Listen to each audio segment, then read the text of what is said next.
Hi everyone, and welcome to another episode of NCHC Between the Boards. I'm your host, Greg Ankers. On tonight's show, we'll take you around the NCHC and show you highlights from the past 2 weekends of league action, including a couple big weekends for Minnesota Duluth. We'll explain why. We'll also introduce you to one of the leaders on the Omaha Mavericks team this season in Senior Forward Dominic Zombo. That is coming up in just a bit. But before we get to all of that, including getting you caught up on all the league news and notes you need to know, we begin, as usual, with our Spotlight series, and it took center stage under the bright lights in Ralph Engelstad Arena in Grand Forks. A top 5 showdown as third-ranked North Dakota played host to fifth-ranked Providence in a series that fans will be talking about for weeks to come. North Dakota fans would have plenty to cheer about in the opener. In the first, on a power play, Luke Johnson skating in and fires home the wrister from the far circle, clanking it off the post for a 1-0 North Dakota lead. In the second, UND would look to blast this thing open. Drake Kajula with the initial opportunity. Michael Parks holds and fires for the easy goal there to make it 2-0 UND.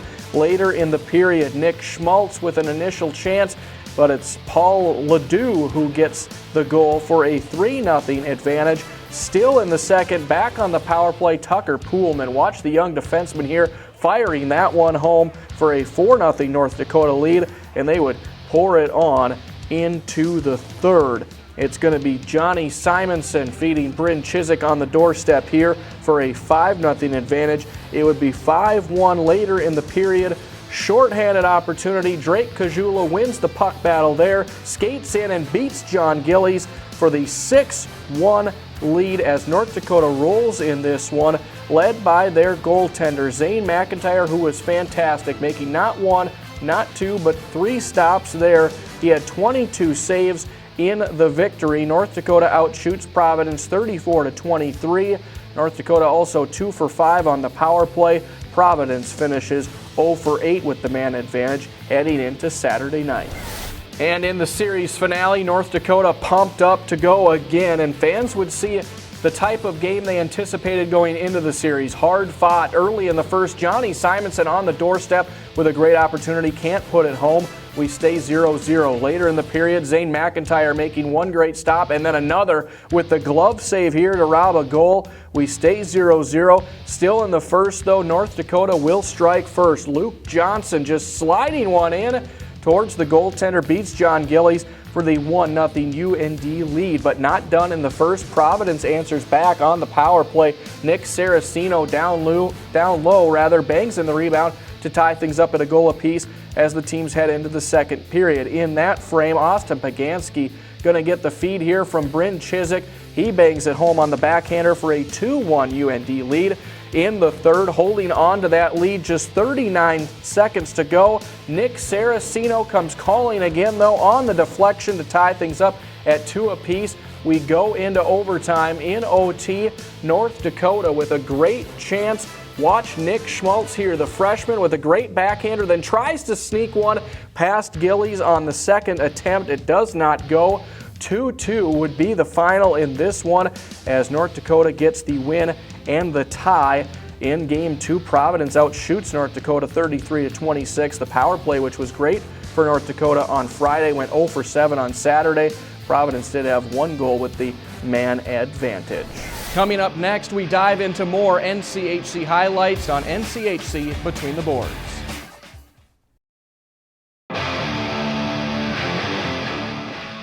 Welcome back to the show. It's still early in the season, but NCHC action is already in high gear. For Minnesota Duluth, 2 weeks ago, they began back-to-back home series in league play, starting off with the Denver Pioneers. Denver gets things going early in this one, just 33 seconds in. Ty Loney skating into the slot, fires home the wrister for a 1-0 Pioneers lead just like that. Middle of the first, though, Duluth answers back on the power play. Austin Farley, great second effort here out front, gets the equalizer to tie things up at a goal apiece.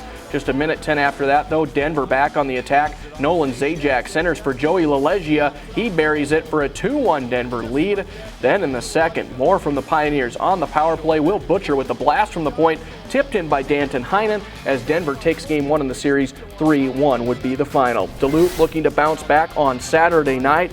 It's scoreless into the second, and short-handed, skating in all alone, Carson Kuhlman beats the goaltender backhand for a 1-0 Duluth lead. 6 minutes after that, Austin Young, watch him sitting in the center, turnaround backhander, sweeps it in, his first of the year, makes it 2-0 Duluth. The Bulldogs were not done in the third. Alex Iafallo with the initial shot. Rebound effort by Dominic Toninato is good for a 4-0 lead. Later in that period, Farley with a 2-on-1 on the power play here decides to take it himself. He buries it. Duluth strikes back and gets the split, the 6-1 win on Saturday night. St. Cloud State in the top 10 showdown against Union College on the road. Union spreading around the scoring, wins 5-1 on Friday night. 5 players get into the scoring column. Ben Storm with the lone goal for St. Cloud. The Huskies would look to bounce back on Saturday night in the second. Jimmy Murray finding Blake Winiski on the backside for a 2-1 Huskies lead. Then in the third, tied at 2, Judd Peterson around the back of the net. Setting up out front is Brooks Birch for the goal, and the Huskies lead this one 3-2. Later in the third, Charlie Lindgren coming up with one of his 22 saves on the night. St. Cloud State comes back to win 3-2 on Saturday night and salvage the split. Miami at home hosting St. Lawrence in non-conference action in a wild one on Friday night. 5 minutes into the second period, Ryan Lowe, fresh out of the penalty box, scores to make it 4-0 St. Lawrence, but Miami starts to battle back. On the 2-on-none, Austin Zarnik feeding Blake Coleman to cut it to 4-1 as Miami finally gets on the board. 10 seconds after that, though, on the face-off, Eric Sweetman blasts that one home for a 5-1 St. Lawrence lead, but the Red Hawks do not go down easily. Ben Politis on the power play follows his own shot and gets rewarded to make it 5-2 as they head into the third. In that period, Coleman again on the power play gets behind the D, fires that one home, and it's 5-3. 14 seconds after that, Anthony Lewis out in front all alone. He will get the goal to cut it to 5-4, but that's as close as they would get as St. Lawrence wins on Friday night 5-4 the final. On Saturday, Miami looking to have a better start, but would see St. Lawrence get on the board first again. Justin Bruckle with the rebound goal here as St. Lawrence takes the 1-0 advantage. In the second, though, John Doherty gets the puck on the doorstep for the Red Hawks as they tie things up at a goal apiece. It stays that way into overtime. Sean Corrali going to get the game winner here. Miami earns the split 2-1. They outshoot St. Lawrence 95-27 on the series. Western Michigan playing host to Alaska Fairbanks, an undefeated team coming in the second early. Sam Meller with pressure stays with it, gets the goal, or so he thinks right there, but the refs wave this one off. It stays scoreless. In the third, Alaska Fairbanks on the power play. Nolan Kaiser with the blast from the point as Alaska takes the opener. 1-0 would be the final. On Saturday night, though, the Broncos looking to bounce back. In the first on the power play, it's going to be Nolan Laporte going to work down low there for the 1-0 Western lead. In the second, back on the power play, it's going to be Justin Kovacs with the cross ice pass. This is a 2-man advantage, and Nolan Laporte on the near side there makes it 3-1. Then in the third, Colton Hargrove puts the icing on the cake with the empty netter as Western Michigan gets the split and knocks off Fairbanks for the first time this year with the 4-2 win. Colorado College with a tough road trip out east, taking on Boston College in the opener on Friday night. In the second, Cody Bradley alone from Jacob Slavin to tie things up at 1 goal apiece. Later in the second, though, Ryan Fitzgerald on the power play skates in and slides one past Tyler Marble. BC goes on to win 6-2 would be the final. CC would then head up to New Hampshire for their second game of the weekend on Saturday night. Middle of the second, Cody Bradley circling and scores here to cut the deficit in half. It was a 2-1 New Hampshire lead. Later, though, in the period, Shane Iserman with the goal here for New Hampshire as they go on to win 6-2 would be the final. Coming up next, we get right back into the highlights and show you last weekend's action and much more on NCHC Between the Boards.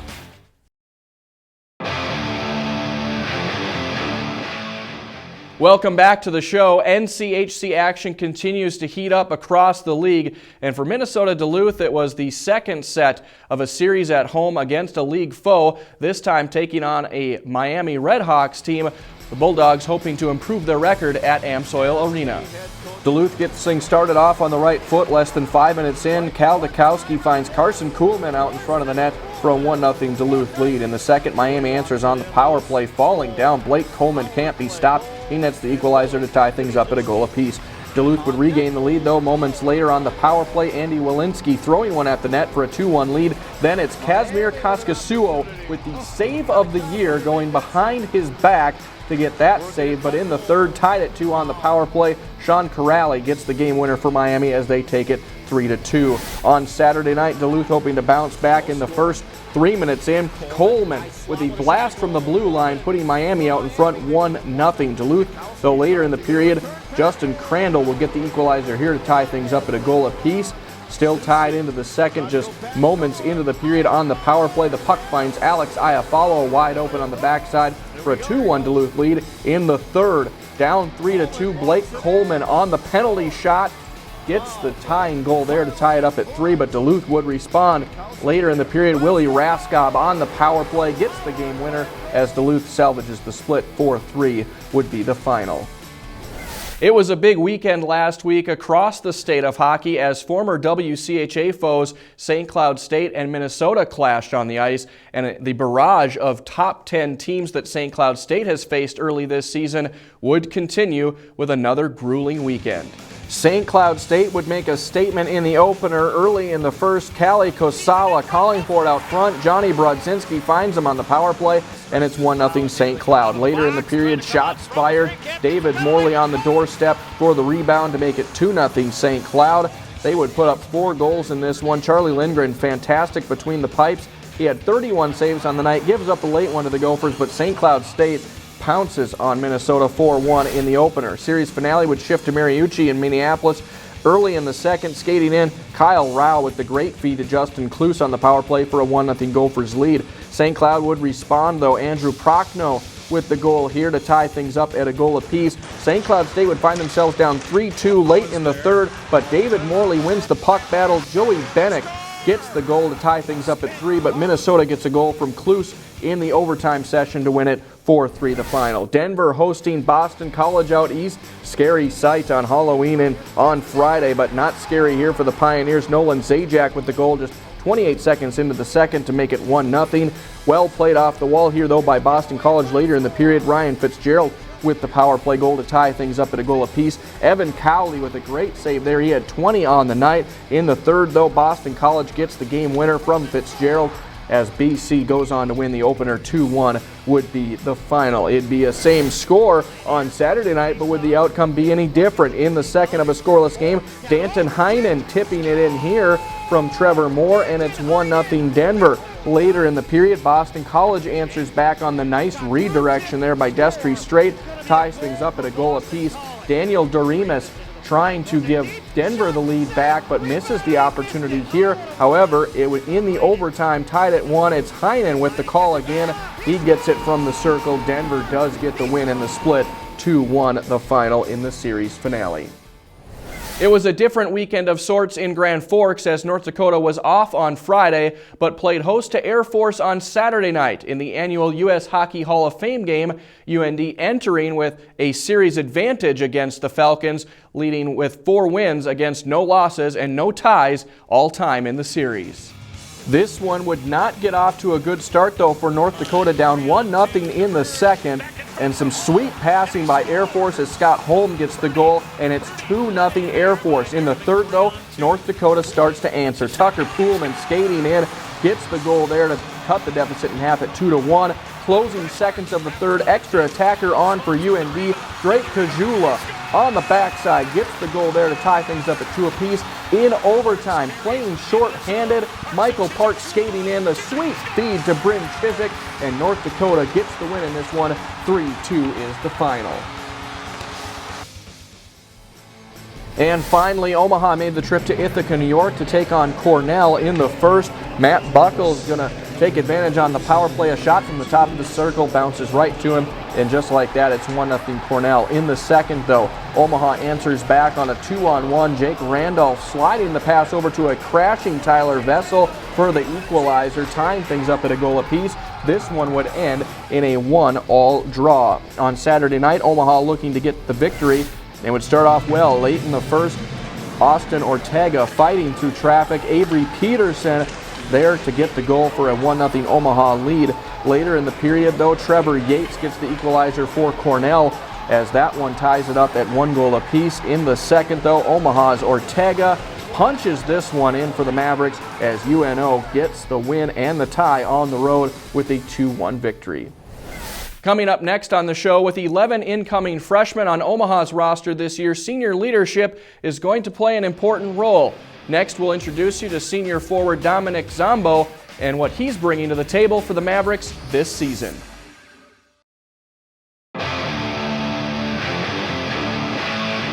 Welcome back to NCHC Between the Boards. Senior forward Dominic Zombo is leading a youth movement in Omaha this year with 11 new players coming into the team this year.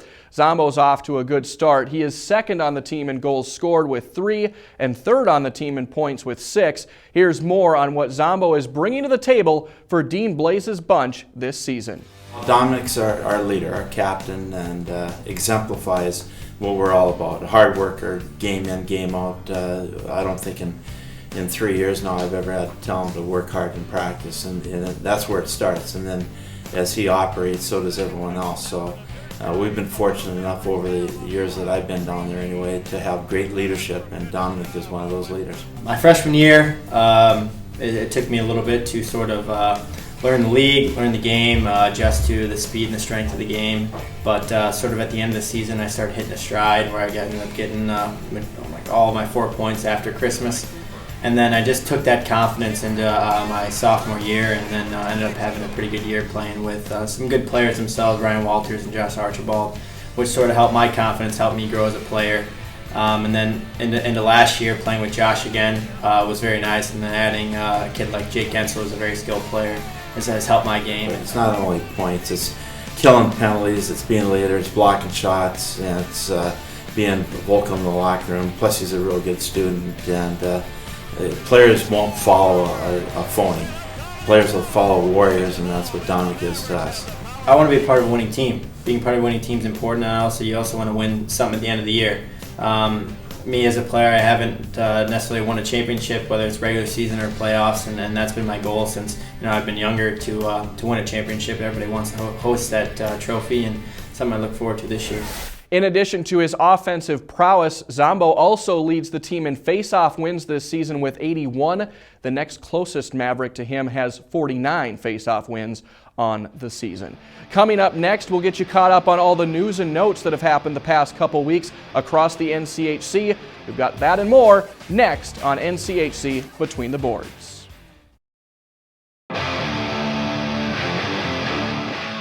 Welcome back to the show. It's been a busy couple of weeks across the NCHC. Let's get you caught up on some news and notes you may have missed, starting with the NCHC Bauer Players of the Week. Back on the week of October 20th, the Offensive Player of the Week went to Austin Farley of Duluth. He had 3 points, including a goal each night in a split versus Denver in a very important NCHC series there. Defensive Player of the Week honors went to UND's Troy Stetcher, who had 4 assists versus Providence College, including a +3 rating. Rookie of the Week honors went to Kazmir Koski-Suo of Duluth, who had a .923 save percentage and a 2.02 goals against average versus Denver in that series, including 29 saves on Saturday night. Goaltender honors for the week of October 20th went to Lucas Hafner of Western Michigan. He had a 1.52 goals against average and .953 save percentage against Alaska Fairbanks and had at least 30 saves both nights of that series. Players of the Week for October 27th week go to offensively Blake Coleman of Miami, who had 4 points, including 3 goals in a split against Duluth. Defensively, St. Cloud State's Ethan Prow gets the honors for his 3 points in a split versus Minnesota, including his first goal of the year on Saturday. Rookie honors for the second time of the season go to Danton Heinen of Denver. He had 2 goals in a series versus Boston College. Goaltender honors also for a second time this season belong to Ryan Massa of Omaha. He had a .968 save percentage and a microscopic .964 goals against average versus Cornell in a win and tie in that series. That leads to Players of the Month, which also belong to Ryan Massa for the Player of the Month in October for the league. He had a 3-0-1 record for the month with a .946 save percentage and a 1.47 goals against average. Rookie of the Month honors for October belong to Nick Schmaltz from UND. He had 6 points in his first 6 games, led NCHC rookies in points, assists, and points per game over that month stretch. Checking in on the polls. 6 teams make it into the USCHO.com poll this week, including North Dakota leading the way at number 2 with 11 first-place votes included. St. Cloud State checks in at 7. Denver and Miami are 10 and 11. Minnesota Duluth checks in at 17. And Nebraska Omaha makes their way into the poll for the first time this season at number 19. In the USA Today poll, North Dakota checks in at number 2 there as well with 9 first-place votes. St. Cloud State is 6th, followed by Miami and Denver, 11 and 12, respectively. The NCHC standings currently look like this heading into this weekend's action. North Dakota, Omaha, and Minnesota Duluth all sit atop the standings with 6 points apiece. St. Cloud State has yet to hold their first conference series, but that will be changing.